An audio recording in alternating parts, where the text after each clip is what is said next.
नमस्कार, आप देख रहे हैं डेली बज़ इंडिया। कानपुर के गैंगस्टर विकास दुबे के नाम से कौन वाकिफ नहीं होगा।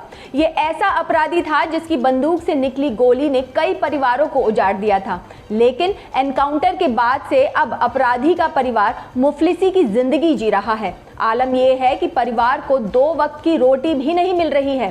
गैंगस्टर की पत्नी का कहना है कि अब उसकी जमीन पर दूसरे लोगों ने कब्जा कर लिया है। बच्चों के खाने तक का इंतजाम नहीं हो पा रहा है।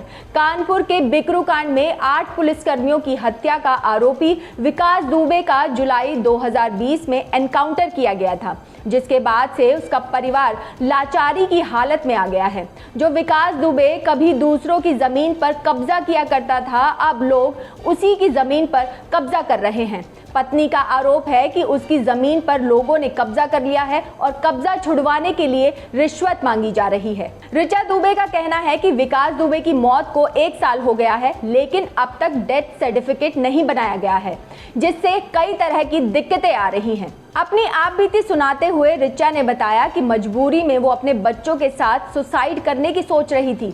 ऋचा का कहना था कि बच्चों की पढ़ाई रुकी हुई है, मैं गहने बेचकर घर का खर्चा चला रही हूँ। साथ ही ये भी बताया कि इस गरीबी में ब्राह्मण समाज ने उनकी मदद की है। विकास की पत्नी का कहना है कि अगर उसके पति का डेथ सर्टिफिकेट बन जाता तो बहुत सी परेशानियां दूर हो जाएंगी।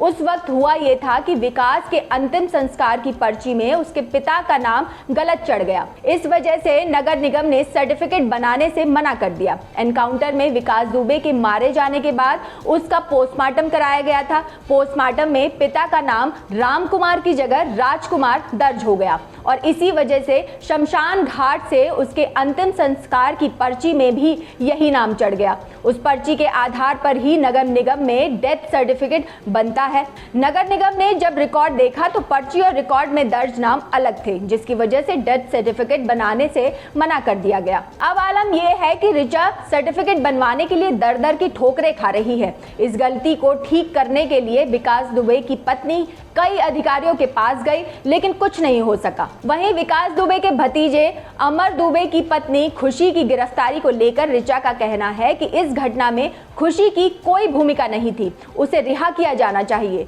विधानसभा चुनाव लड़ने के सवाल पर ऋचा दुबे ने कहा कि अभी चुनाव लड़ने का मेरा कोई इरादा नहीं है। कानपुर के बिकरू कांड में 8 पुलिसकर्मियों की हत्या का आरोपी विकास दुबे का जुलाई 2020 में एनकाउंटर किया गया था। मध्य प्रदेश के उज्जैन से गिरफ्तार विकास दुबे को पुलिस कानपुर लेकर जा रही थी। कानपुर पहुंचने से 2 किलोमीटर पहले ही यूपी एसटीएफ की गाड़ी पलट गई थी, जिसका फायदा उठाकर विकास दुबे ने वहां से भागने की कोशिश की। पुलिस ने जवाबी कार्रवाई करते हुए विकास दुबे पर गोली चला दी और इस एनकाउंटर में कुख्यात विकास दुबे की मौत हो गई। उसके बाद प्रशासन ने अपराधी की संपत्तियां भी जब्त कर ली। अब हालात ऐसे हैं कि उसका पूरा परिवार 2 वक्त की रोटी के लिए तरस रहा है। लोग उसकी जमीन कब्जा कर रहे हैं। घर चलाने के लिए पत्नी ने गहने बेच दिए हैं। खैर, अब तो आने वाला वक्त ही बताएगा कि ऋचा के घर की स्थिति सुधरती है या फिर नहीं। आपको ये स्टोरी कैसी लगी हमें कमेंट करके जरूर बताइएगा। इससे पहले बेल आइकन दबाकर हमारे चैनल को जरूर सब्सक्राइब कीजिए, ताकि आपको हमारी खबरों का नोटिफिकेशन मिलता रहे और आप किसी भी बड़ी खबर से बेखबर ना रहें।